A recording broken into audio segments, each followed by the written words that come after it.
Well, just a few hours ago, one of the biggest parties of the year wrapped up. Operanation is an event for all arts enthusiasts and the opera curious. In its 15th year, Toronto celebrated opera culture once again with a spin on fairy tales. Yes, and our BT correspondent, Meghan Yuri Young, first time we've met, by the way. I know. She was there last night, didn't get much sleep, but it was quite the event. You had fun? I had so much fun. I mean, the fashion was incredible with that fairy tale theme. It was like amazing to walk in and see everyone embrace that.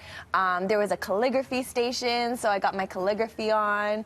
And I don't know, it was a mixture of kind of old world entertainment and then modern music, and it was so fun. Well, and this is, we're saying, the 15th year. Yeah. When did you first hear about this? I first heard about it last year, and then my friend Amy Patel told me, she's on the committee this year, and she's like, come on, we have to bring BT. It's such a celebration of opera and bringing in the younger audiences. So after my experience last year coupled with this year, I'm like, I'm gonna go every year if I'm in town.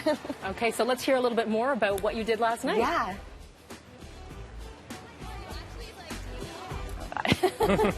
For those of our viewers who are not very familiar with Operanation, what is it celebrating? So Operanation really celebrates young operatic talent. So it really is an opportunity to showcase the amazing young performers that are working with the COC, and to also get, I think, people really excited about opera, whether they're existing opera lovers or maybe newer to it and want to know more about it. We often associate the opera with an older crowd. Is this one of your ways that you're encouraging younger audiences to come out? Definitely. So this is one of the big reasons for it. I remember growing up, when I think about the opera, I think about tuxedos and, everybody dressing in these fancy dresses to go to the opera. And it's not as accessible for a lot of the youth. And this makes it a lot more accessible. Joseph of Mercury. Yeah. So I see a young man in front of me, but I've read a little bit about you now, and you kind of identify as like a 50s crooner, which I feel is such a great fit for Operanation. Yeah, absolutely. It's the theme this year is tall tales, so opera in general is very theatrical. As a singer that's for the most part self-taught, to work with such impeccably trained singers is very, very inspiring, and is kind of keeping me on my toes a bit. You were telling us Joseph of Mercury was incredible. Oh, yeah. So good. Yeah, I was murmuring. I'm like, oh my God, I might have a crush on him. I was going to say, he's a tall tale in himself right there.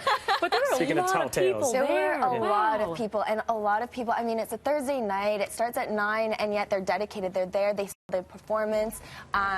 We caught this fusion of, so they have this ensemble studio, and the proceeds from this party goes to supporting young artists in the operatic discipline.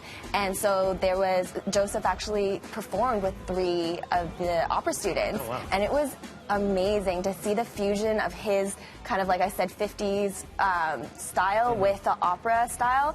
It was spectacular, and everyone was riveted. You go to a party like this, there's so much to do, and you think, oh, no one's actually going to pay attention, and they were just glued to them. Yes. You said it was that old world with this now kind of younger world coming through. What was your impression of how the younger generation accepted what was happening? I still think there's definitely a gap that they're bridging. So there was still a lot of, I think there was still a lot of education that needs to happen to truly appreciate all the discipline and technique that goes into opera singing. But this is a start, just to get them out there, get us out there, get me out there. I don't know anything. So Can you sing? Oh, gosh. In the shower. I think we're all singers in the shower. So true. All right, more on this event and the Canadian Opera. Visit coc.ca. Thanks so much, Meghan. Thank you. All right, right now we'll send things over to Nicole. She can sing.